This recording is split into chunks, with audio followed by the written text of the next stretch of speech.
24 na ugali na nagtataboy ng swerte at oportunidad sa buhay mo. Una, palaging pagpapaliban sa mga mahalagang gawain ang nagiging dahilan upang mawala ang magagandang pagkakataon. Pangalawa, ang pagiging tamad ay humahadlang sa pag-unlad at tagumpay. Pangatlo, ang kawalan ng disiplina sa oras ay nagdudulot ng maraming nasasayang na oportunidad. Pang-apat, ang negatibong pag-iisip ay nakakaapekto sa kakayahang makita ang mga posibilidad sa buhay. Panglima, ang madalas na pagrereklamo ay naglalayo sa mga tao at oportunidad na maaaring makatulong. Pang-anim, ang takot na sumubok ng bago ay pumipigil sa personal at profesional na paglago. Pang-pito, ang kawalan ng tiwala sa sarili ay nagiging hadlang sa pag-abot ng mga pangarap. Pang-walo, ang pagiging palaasa sa iba ay nakababawas sa kakayahang gumawa ng sariling tagumpay. Pang-siyam, ang hindi pagtupad sa mga pangako ay sumisira sa tiwala ng ibang tao. Pang-sampu, ang pagiging mayabang ay maaaring maglayo ng mga taong handang tumulong at makipagtulungan. Pang-11, ang inggit sa tagumpay ng iba ay nakapipigil sa sariling pag-unlad.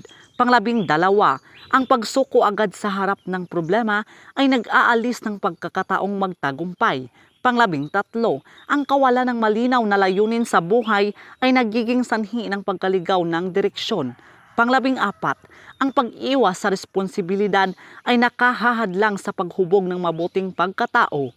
Pang-15, ang pagiging sarado sa mga payo at bagong kaalaman ay naglilimita sa paglago. Pang-16, ang pakikisilamuha sa mga taong may masamang impluwensya ay maaaring magdala ng maling desisyon. Pang-17, ang labis na paggastos ng walang plano ay maaaring magdulot ng problemang pinansyal.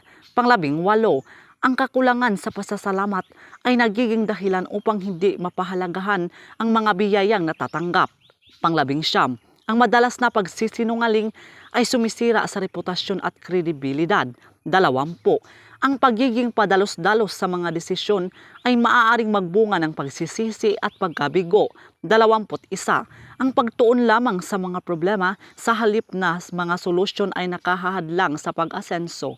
22, ang kawalan ng sipag sa pag-aaral at pagpapahusay ng kakayahan ay nagpapaliit ng mga oportunidad. 23, ang pagiging sobrang komportable sa kasalukuyang kalagayan ay pumipigil sa pag-unlad. 24, ang hindi pag-aalaga sa kalusugan ay maaaring makaapekto sa kakayahang samantalahin ang mga oportunidad sa buhay. So yun lang po mga kaibigan. So please do subscribe and hit the notification bell para ma-update po kayo sa susunod na mga videos. Maraming salamat.